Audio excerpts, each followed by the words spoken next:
क्या आप PT reading module में स्ट्रगल कर रहे हैं? क्या पीटी रीडिंग के जो फिलिप्स का पार्ट है उसमें आपको नहीं समझ आता कि कैसे ऑप्शन सेलेक्ट करनी है और कौन सी ऑप्शन सेलेक्ट करनी है? आज की जो सेशन है उसमें मैं आपको रीडिंग फिलिप्स की बहुत इंपॉर्टेंट टिप्स एंड ट्रिक्स समझाने वाली हूँ, जिससे आप मैक्सिमम क्वेश्चन सॉल्व कर पाएंगे, वो भी बहुत कम टाइम पे।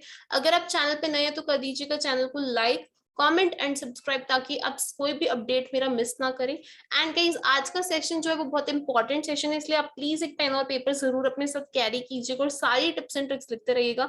हम बहुत सारे क्वेश्चन सॉल्व करेंगे, बेसिक से हम एडवांस तक जाने वाले हैं। मैं चाहती हूँ आप भी मेरे साथ एक क्वेश्चन सॉल्व करें, कमेंट बिलो करें अपने आंसर्स, ताकि आपका मैं देख सकूं कितना एक्यूरेसी है। इस रीडिंग को सॉल्व करने के लिए दो चीजें इंपॉर्टेंट है, स्पीड, एक्यूरेसी। कुछ स्टूडेंट स्पीड से सॉल्व कर देते हैं क्वेश्चन सारे गलत, तो कुछ लोग बहुत एक्यूरेट हैं, स्पीड बहुत कम है। लेकिन अगर आपको टिप्स एंड ट्रिक्स पता है तो आप स्पीडली क्वेश्चन सॉल्व कर पाएंगे, और अगर आपने सही तरीके से समझना शुरू कर दिया तो एक्यूरेसी आपको फॉलो करेगी।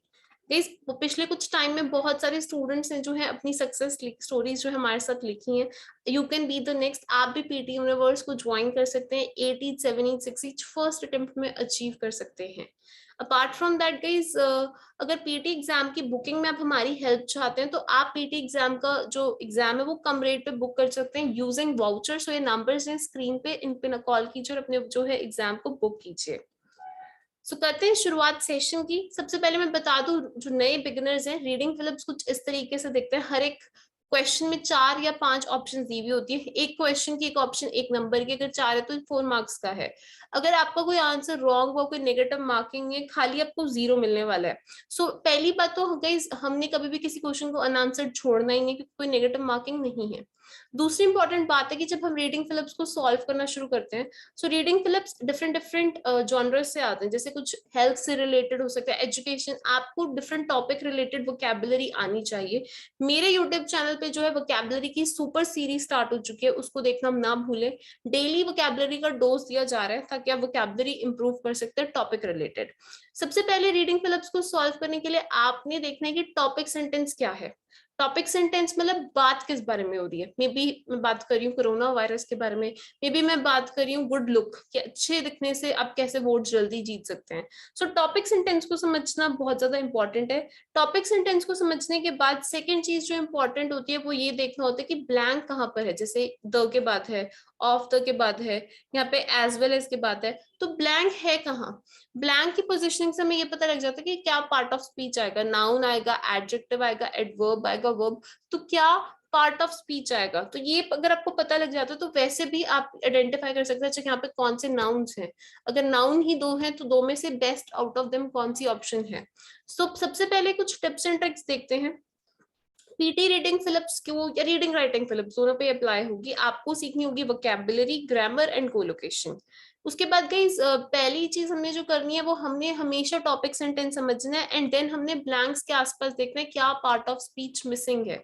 जैसे अगर मैं कहूँ she is a dash girl, किस तरीके की लड़की, सुंदर हो सकती है, हार्ड वर्किंग, लॉयल, तो कोई एडजेक्टिव आएगा जो लड़की के बारे में बताएगा कि वो कैसी लड़की है। फाइन। वैसे मैं कहूँ शी इज अ ब्यूटिफुल, तो ब्यूटिफुल क्या हो सकती है, कुछ शी है, गर्ल तो होगी, ये तो पता लगी गया। अब डॉक्टर, लॉयर, गर्ल कुछ भी हो सकता है, तो नाउन आएगा। तो मेरा कहने का मतलब है ब्लैंक्स देख लीजिए कि वहां पर पोजिशनिंग का है। पार्ट ऑफ स्पीच आपको बहुत हेल्प कर सकती है, और हमारी ऑनलाइन क्लासेस में हम ग्रामर का जो है सुपर डोज जरूर देते हैं। देन बहुत बारी ऐसा होगा कि आपको हर एक वर्ड नहीं पता होगा, तो जरूरी भी नहीं हर एक वर्ड समझना, आपने कॉन्टेक्स्ट देखना है। जैसे डॉलर पर जो $1 पर डे है वो किस कंट्रीज है, बहुत कम है, लीस्ट डेवलप्ड हो सकता है। सो अब ये वैसे कोलोकेशन है, least developed countries, developing countries, developing Nations. मुझे नहीं पता अगर कोलोकेशन, तो भी मैं देख सकती हूँ कि अच्छा यहाँ पे डॉलर तो ज्यादा, ये तो सबसे कम है। ऑप्शन देख सकती हूँ कि अच्छा लीस्ट होगा, मोर होगा। सो इस तरीके से जो है आपको कॉन्टेक्स्ट ऑफ द जो पैसेज है वो बहुत हेल्प करेगा रीडिंग फिलिप सॉल्व करने में। तीसरी जो बात है जो आज हम सीखेंगे इस सेशन में वो रहेगी कोलोकेशंस। कोलोकेशन क्या होती है, कुछ भी नहीं, 2 या 2 से ज्यादा वर्ड जो एक साथ आते हैं।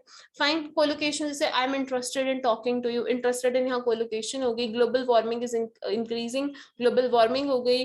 तो इस तरीके से सॉइल इरोजन हो गई। एक है एकेडमिक कोलोकेशन वर्ड लिस्ट और एक है हमारे ग्रामेटिकली कोलोकेटेड वर्ड्स। ग्रामेटिकली कुछ वर्ड्स एक साथ आते हैं तो कुछ होती है हमारी एकेडमिक कोलोकेशन लिस्ट जो पियर्सन ने खुद आउट करी है। अब इन कोलोकेशंस को हमने रटना नहीं, हमने इनको समझना है। जैसे एसोसिएटेड के साथ विद आ गया, रिलाई ऑन मतलब होता है डिपेंड ऑन।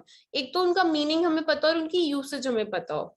देन कुछ प्रेपोजिशनल फ्रेजेस भी होते हैं कि अच्छा एसोसिएटेड के साथ विद आ गया, डिपेंडेंट के साथ on. I prefer tea to coffee, prefer के साथ टू आता है लेकिन चूज के साथ over, I choose tea over coffee. तो किस वर्ड के साथ क्या प्रेपोजिशन लगती है वो भी एक बहुत इंपॉर्टेंट पार्ट है रीडिंग फिलिप्स को सॉल्व करने के लिए। देन है हमारे कनेक्टर्स, ट्रांजिशन वर्ड, डिस्ट्रैक्टर्स। ठीक है, डिस्ट्रैक्टर्स क्या होते हैं, जैसे हमें अगर कोई कंट्रास्ट दिखाना है तो हम बट, हाउएवर या फिर ये सब यूज करते हैं, while, in spite of, opposition और कॉन्ट्राडिक्शन के लिए। लेकिन अगर हमें सपोर्ट करना है तो हम यूज करते हैं एंड, ऑल्सो, सिमिलरली, लाइकवाइज। अगर हमें एग्जाम्पल देना है तो for instance, for example, to demonstrate. अगर हमें किसी चीज का result, conclusion, thus, effect. So basically guys कभी कभी लाइन के बीच में कनेक्टर आ जाते हैं, जो हम कहना चाह रहे हैं वो चेंज हो जाता है थॉट। जैसे मैं आपको कुछ क्वेश्चंस के थ्रू इस जो है ये टिप्स एंड ट्रिक्स सब समझाने वाली हूँ। ये क्वेश्चन है, आई गिव यू 2 मिनट्स, आप इस क्वेश्चन को रीड कीजिए, आंसर्स जो है वो कमेंट बिलो कीजिए कि आपको क्या लगता है क्या आंसर होगा।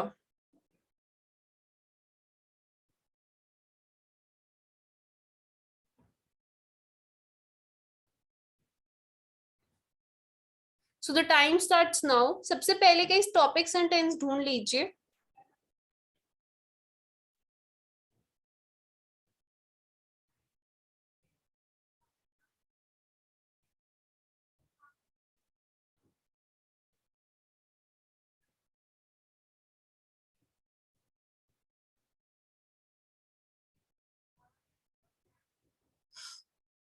It is tempting to try to prove that good looks wins vote. तो यहाँ पर बात हो रही है लुक्स की, जैसे आप कैसे दिखते हैं।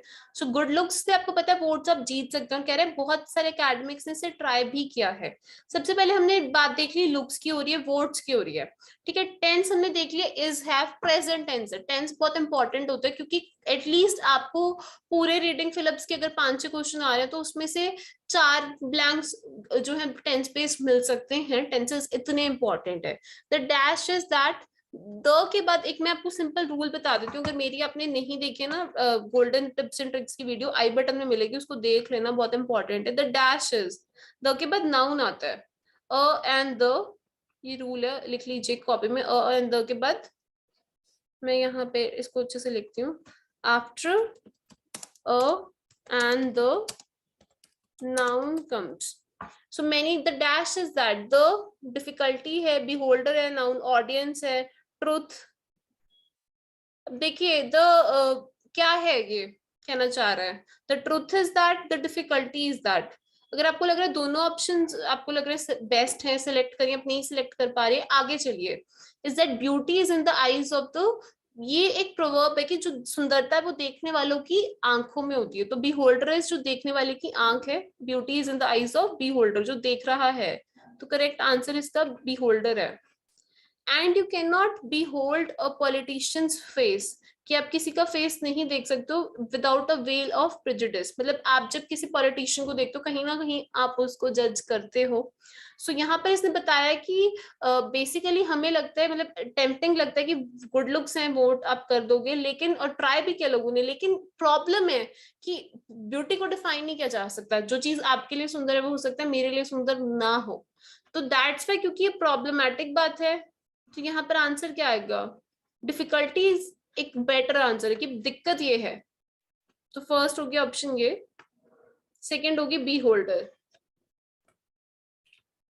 तो यहाँ पर देखिए, does George Bush possess a disarming grin और अ फेसेटियस।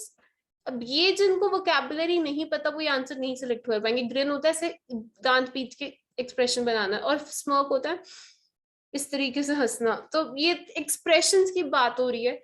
तो यहाँ पर आंसर रहेगा smirk, because we are talking about different kind of expression, we are talking about different kind of emotions.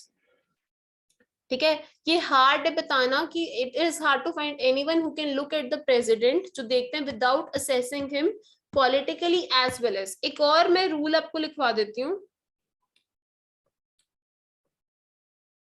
जब चीजें कनेक्टेड होती हैं एंड के साथ या फिर एज वेल एज के साथ, सेम पार्ट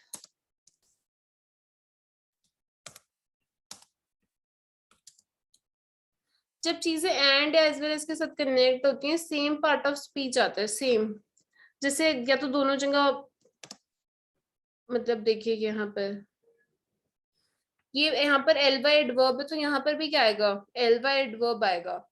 तो मेंटली या फिजिकली, ये कह रहा है कि मुश्किल है बताना जो प्रेसिडेंट को देखता है, मतलब विदाउट उनको वो असेस नहीं करेगा। जैसे आप किसी को देखोगे तो आप ये देखोगे ना कौन सा किस पार्टी से, बीजेपी से है, आप पार्टी पार्टी आप देखते हो, पॉलिटिकली देखते हो, और क्या देखते हो, मेंटली तो आप देख ही नहीं सकते हो ना, फिजिकली देखते हो कि अच्छा, क्योंकि जब हम किसी को वोट देते हैं ना कहीं हमारे मन में एक धारणा बनी हुई कि ऐसा बंदा दिखना चाहिए जो लीडर होता है। तो करेक्ट आंसर यहाँ रहेगा फिजिकली, कि हम उस बंदे को देखते हैं फिजिकली। तो मैं रिपीट कर दूं, मैंने जो जो आपको रूल्स बताए हैं यहाँ पर, सबसे पहले मैंने आपको बताया है रूल नंबर 1, आपको देखना है कि ब्लैंक कहाँ पर है, उसकी पोजिशनिंग है। रूल नंबर 2 मैंने आपको बता दिया कि टेंस हमेशा देखना ही देखना है। रूल नंबर 3, ब्लैंक्स के अरले और तरले, यानी कि रीड अराउंड द ब्लैंक्स, ताकि आप पता लगा सके कि क्या पार्ट ऑफ स्पीच आएगा। रूल नंबर 4, आपने जो है part of speech noun adjective adverbs को समझना है और ये देखना है कि क्या पार्ट ऑफ स्पीच मिसिंग है। रूल नंबर 5, अगर आपको कोई ऑप्शन नहीं सिलेक्ट आ रही तो आगे भी चल सकते हैं, कुछ भी आंसर मार्क कर दीजिए, कोई भी क्वेश्चन को अनआंसर्ड नहीं लीव करना है। ये क्वेश्चन में किसी को दिक्कत है तो आप बता दीजिए, मैं आपको आंसर दिखा देती हूँ।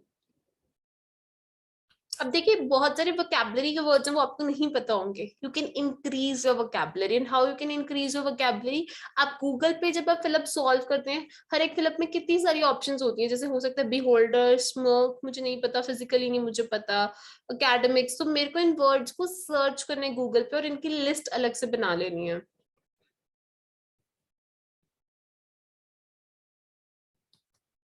के सॉल्व कीजिए।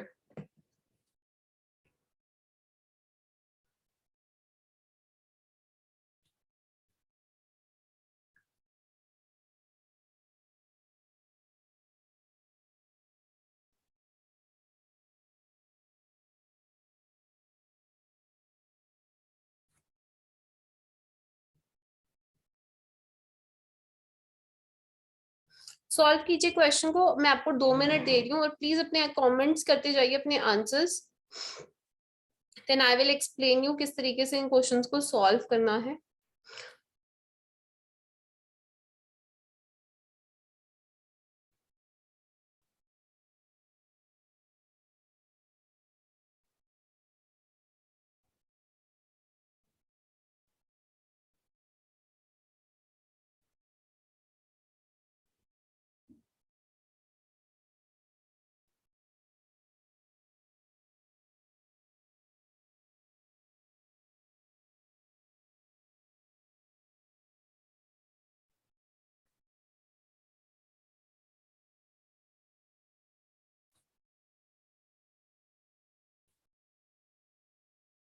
ओके, यहाँ बात हो रही है रीडिंग की। रीडिंग आपको पता है कुछ लोगों की हॉबी होती है। Reading is an active process not a dash one. Active सक्रिय होता है, उसका ऑपोजिट क्या होता है, पैसिव होना, निष्क्रिय। सो यहाँ पे इंटोनिम्स हम इन्हें कहते हैं, मतलब जो है ऑपोजिट वर्ड्स। रीडिंग एक एक्टिव प्रोसेस नहीं है, लेकिन कैसा प्रोसेस है, passive is the correct answer. We always read within a dash context. अब यही रूल अभी मैंने आपको स्टार्ट करने से पहले बताया था। यहाँ पे पार्ट ऑफ स्पीच देखिए, यहाँ पे क्या दे रखा है, नाउन। नाउन से पहले क्या आएगा, एडजेक्टिव।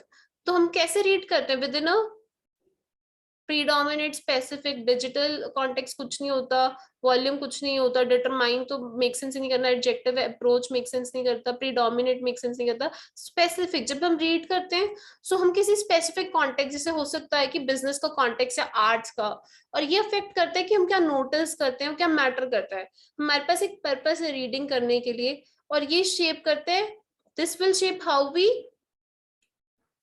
सॉल्व कीजिए, हाउ वी, यहाँ पर वर्ब आएगी गाइस, हम क्या करते हैं उस चीज को कैसे, हाउ वी, आंसर मार्क कीजिए अपना। कि कह रहे हैं जब हम रीड करते हैं एक टेक्स्ट को, मेरे पास एक टेक्स्ट है तो हमारे पास एक पर्पस है और ये शेप करता है कि हम कैसे उसको अप्रोच करते हैं। ऑप्शंस देखिए, प्रीडोमिनेट, स्पेसिफिक, थर्ड के लिए digital, determine. How we determine पता थोड़ा ना लगा रहे हैं कि हम कैसे अप्रोच करते हैं, क्योंकि अब देखो मेरा अगर पर्पस है क्वेश्चन का आंसर ढूंढना, तो मेरे को स्किमिंग और स्कैनिंग करनी पड़ेगी, मुझे थोड़ा फास्ट रीड करना होगा, टॉपिक डिटरमाइन करना, पोजिशनिंग। लेकिन अगर मैं लेजर रीडिंग कर रही हूँ, खाली फन के लिए पढ़ रही हूँ, तो मेरा डिफरेंट होगा सिनारियो, मैं फिर आराम से रीड कर रही हूँ, मुझे टाइम का कोई वो नहीं होगा। तो जो पर्पस है उसके अकॉर्डिंग आप अप्रोच करोगे। हमारा पर्पस और background knowledge will also dash the strategies. Will के बाद हमेशा वर्ब फर्स्ट फॉर्म में आती है। Will predominate the strategies, will determine the strategies. क्या ऑप्शन आएगा? Determine will be the right answer यहाँ पर। वही मतलब जो हमारा पर्पस है वो हमें डिटरमाइन, उससे पता लगेगा कि क्या स्ट्रेटजीज चाहिए। तो करेक्ट आंसर हो गया डिटरमाइन। तो ये था करेक्ट आंसर। ये आंसर्स आप देख लीजिए।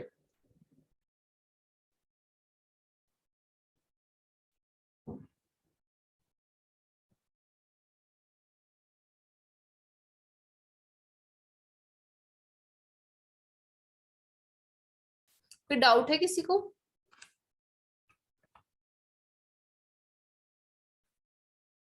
आई थिंक नहीं है। नेक्स्ट क्वेश्चन करते हैं, उससे पहले मैं आपको बता देती हूँ कुछ टिप्स एंड ट्रिक्स। नाउन होता क्या? नाउन होता है name of a place, person और थिंग। जैसे आईएसएम, शिप, डीओएम, टीयूडी, ये सारे जो हैं पीछे के पार्ट्स हैं। ठीक है, सफिक्स है जो डिटरमाइन करते हैं नाउन है। नाउन किसी व्यक्ति, वस्तु, स्थान आदि का नाम नाउन कहलाता है। जैसे एप्पल एक नाउन है। मैं कह दूं लैपटॉप है, जैसे एप्पल का लैपटॉप अगर मैं कह रही हूँ तो वो प्रॉपर नाउन है क्योंकि विशेष है। लेकिन लैपटॉप नाउन है, कोई भी लैपटॉप हो सकता है। वर्ब होती है कोई एक्शन जो हम लेते हैं, जैसे खाना, पीना, सोना, जागना। एडजेक्टिव एक वर्ब होता है, वर्ड होता है जो नाउन के बारे में बताते हैं, जैसे सुंदर, खूबसूरत, hard working, best YouTube channel, best हो गया यहाँ पे। तो किसी चीज की विशेषता बताता है। तो मैंने आपको एक सिंपल रूल बताया था कि अ एंड द के बाद हमेशा नाउन आता है। लेकिन अगर उससे पहले एडजेक्टिव दे रखे, शी इज अ ब्यूटीफुल, तो एडजेक्टिव प्लस नाउन आता है। नाउन है तो एडजेक्टिव आएगा, उसके आगे एडजेक्टिव है, उसके बाद नाउन आएगा। तो ब्लैंक की पोजिशनिंग है वो बेहद इंपॉर्टेंट रहेगी। मैंने देखा कि अच्छा यहाँ ब्लैंक है तो हाँ तो वर्ब भी आनी है, मैंने ऑप्शंस में देखा वर्ब भी है। उस तरीके से क्वेश्चन आप सॉल्व कर सकते हैं। रेस्ट अगर आपको पार्ट्स ऑफ स्पीच की थोड़ी सी भी नॉलेज है, काफी आपको हेल्प करेगी। कुछ रूल्स है मैं आपको बाद में और कराऊंगी, पहले कुछ एक क्वेश्चन है उसको देखते हैं। इस क्वेश्चन को आप सॉल्व कीजिए और अपने आंसर्स कमेंट बिलो कीजिए। 2 मिनट है।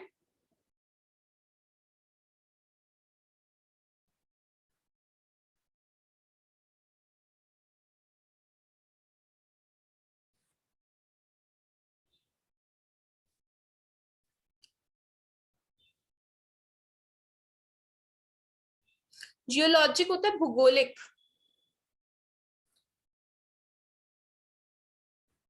मैं आपको एक सिंपल बात बता दूंगा इसकी, जैसे हम कोई वर्ड आते हैं ना तो वो ग्रीक रूट से आते हैं, हर एक वर्ड का रूट है। ठीक है, जैसे डीई, क्या हर एक वर्ड का आईओएन रूट्स निकाल लेते हैं कि इस वर्ड का मतलब है। तो यहाँ पर हम बात करें जियोलॉजिक टर्म्स में, प्लेट क्या है? अर्थ की बात हो रही है, जैसे प्लेट से बनी हुई है। वो एक रिजिड, रिजिड होता है सखत। स्लैब है सॉलिड, रॉक, रॉक होता है पत्थरों की। वर्ड टेक्टोनिक आया है फ्रॉम द ग्रीक, कहाँ से? ऑप्शन देखिए, ग्रीक आर्ग्यू से, फाउंडेशन से, रिलेटिव से, रेफर से। एक्चुअली ये आया है ग्रीक रूट से। वर्ड्स हमेशा रूट से आते हैं, हर एक वर्ड की रूट होती है, तो करेक्ट आंसर ही रूट है।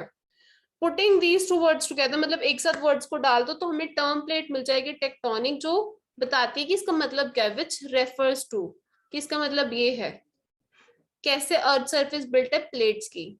तो सर करेक्ट आंसर है रेफर्स टू। इसका मतलब ये है means refers to the theory of plate tectonic dash that. Verb आएगी, थ्योरी क्या कहती है?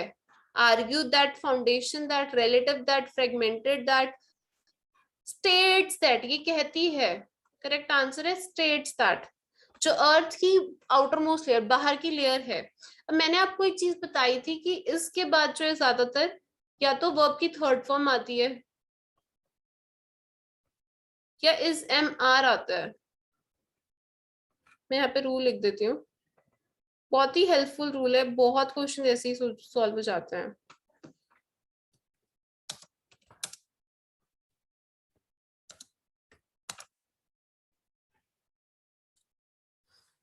इसके बाद या तो वर्ब की थर्ड फॉर्म आएगी या आईएनजी, जैसे राम इज ईटिंग,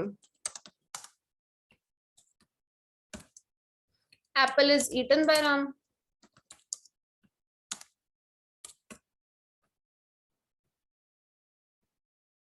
राम खा रहे और एप्पल राम के द्वारा खाया जाता है। अब यहाँ पे आईएनजी तो है ही नहीं, वो आपकी थर्ड फॉर्म देख लीजिए कौन कौन सी है।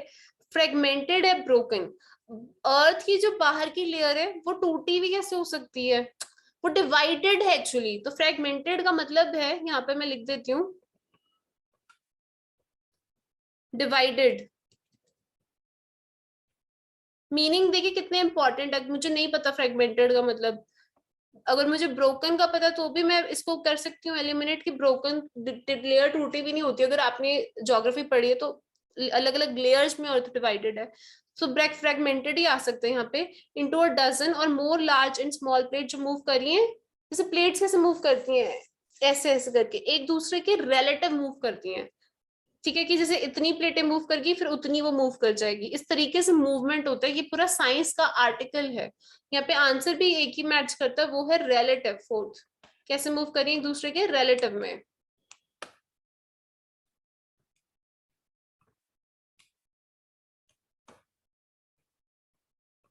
क्लियर है आपको? आंसर सेलेक्ट कीजिए।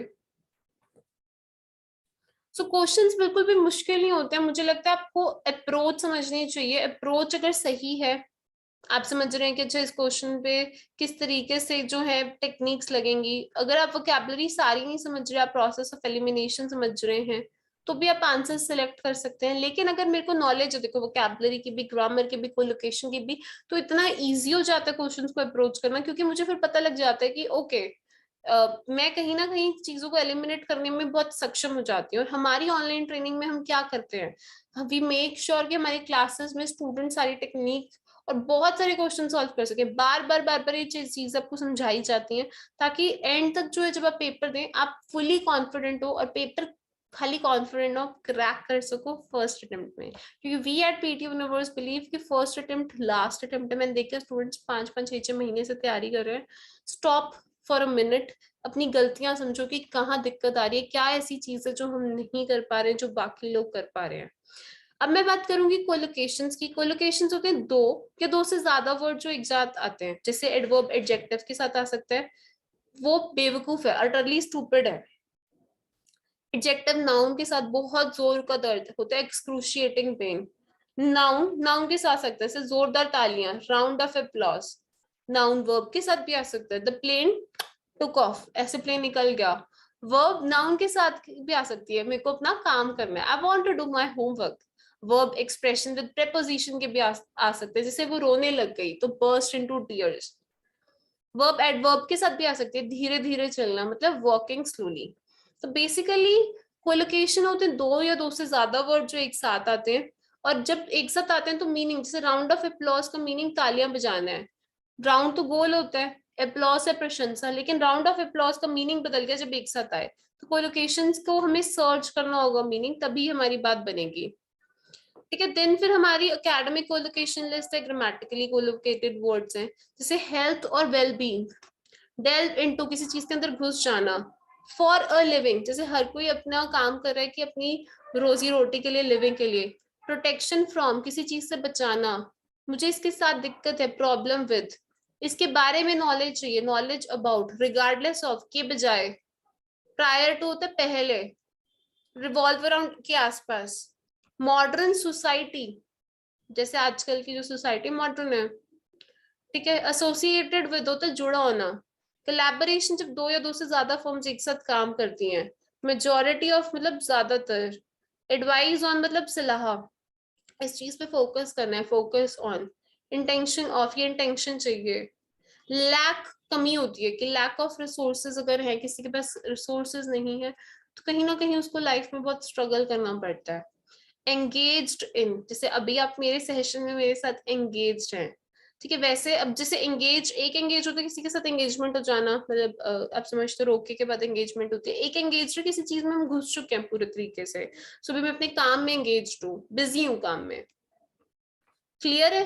तो कोलोकेशंस को अब जब करेंगे डेली, अगर आपने ऐसे कोलोकेशंस की हमारी वीडियोस भी देखे चैनल पे, छोटी छोटी लिस्ट आ रही है, ये लिस्ट से आपकी वोकैबुलरी इंप्रूव होएगी, अंडरस्टैंडिंग बढ़ेगी कि दो वर्ड्स एक साथ आते हैं तो कैसे मीनिंग चेंज होता है। और वीसीजी तो एक तरीके से वेपन है रीडिंग को सॉल्व करने के लिए, रीडिंग को इजी करने के लिए, तो रीडिंग आप डेफिनेटली सॉल्व कर पाएंगे। एक और क्वेश्चन है जो मैं आपको सॉल्व कराऊंगी, आप कीजिए सॉल्व, आपके पास टाइम है।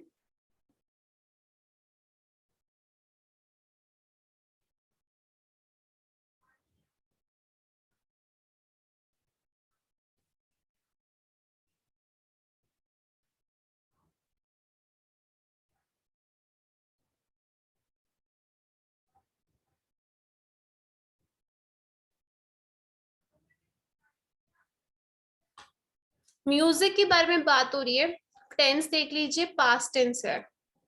एंशियंट होते हैं प्राचीन, प्राचीन समझते हो पुरानी चीजों के लिए, मॉडर्न नए हैं। तो यहाँ पर मैं आपको एक रूल फिर बता दूं एज वाला, कि एज कंपैरिजन करने के लिए ये इतना ही जरूरी है जितना दूसरी है। जैसे food is as important as water, यानी कि खाना पानी के जितना ही इम्पोर्टेंट है। और नॉट एज भी होता है, food is not important as water, food इतना इम्पोर्टेंट नहीं है। तो नॉट एज भी होता है, एज भी होता है, as important as, not so important as भी होता है। सो यहाँ पर हम कंपेयर कर रहे हैं म्यूजिक कितना इंपॉर्टेंट है पास्ट में, और उतना ही है मॉडर्न सोसाइटी में। मॉडर्न सोसाइटी भी कोलोकेशन है, अभी अभी आपको बताई है। अब ऑल तो एक कनेक्टर है, मैंने आपको अभी रूल बताया था, रूल नंबर 5 था, लास्ट रूल था। डिस्ट्रैक्टर्स का काम क्या है? डिस्ट्रैक्ट कर देना। आपको कनेक्टर्स की नॉलेज होनी चाहिए, अगर आपका होगी तो मैं कनेक्टर्स का भी एक सेशन लेके आ सकती हूँ। ऑल्दो है, हालांकि ये सोचा गया था कि म्यूजिक प्ले रोल हमेशा प्ले किया जाता है, तो correct answer is role throughout the history. जिन्होंने पढ़ाई करी है, स्टडी करी है, have discovered that music dash to become, music dash to become, select कीजिए option. Need to become, period to become, short to important, become established to this, select कीजिए answer. 1 minute आपके पास, गाइस क्विकली मार्क कीजिए answer.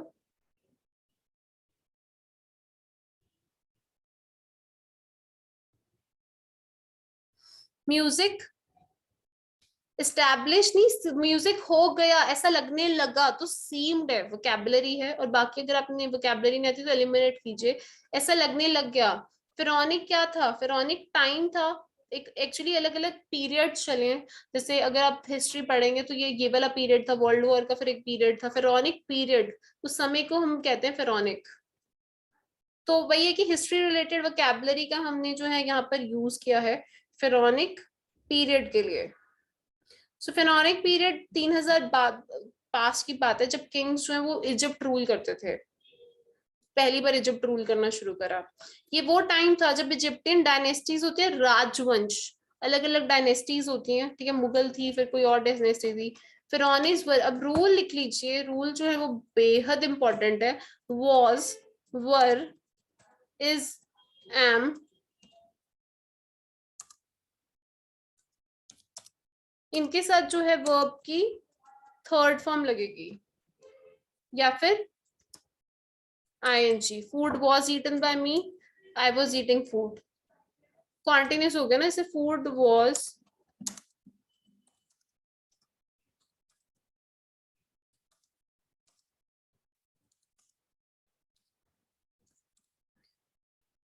Passive है, और फिर है हमारा यहाँ पर कॉन्टिन्यूस टेंस है। अब यहाँ पर वर है तो क्या होगा?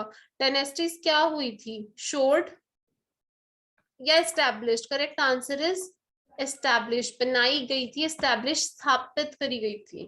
Is it clear? डायनेस्टीज क्या हुई थी? एस्टैब्लिश। किसी को कोई डाउट है? सो आई होप ये क्लियर है कि किस तरीके से क्वेश्चंस को अप्रोच करना है इस सेशन से। किसी को कोई डाउट नहीं? हमने कोलोकेशंस की भी अंडरस्टैंडिंग कर ली है, हमने रूल्स भी समझ लिए हैं। अगर आपको लगता है सेशन आपके लिए हेल्पफुल था, चैनल को कर दीजिएगा लाइक, कमेंट एंड सब्सक्राइब। मैं मिलूंगी आपसे नेक्स्ट वीडियो में।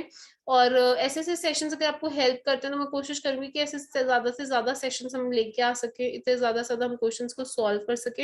ये जो रूल्स मैंने आज आपको कराए इनको रिवाइज जरूर करना सेशन के बाद। एंड एग्जाम बुकिंग आप कब करना चाहते हो तो ये नंबर इन पे कॉल कीजिए, अपना एग्जाम जो है वो बुक कीजिए पीटी यूनिवर्स के साथ।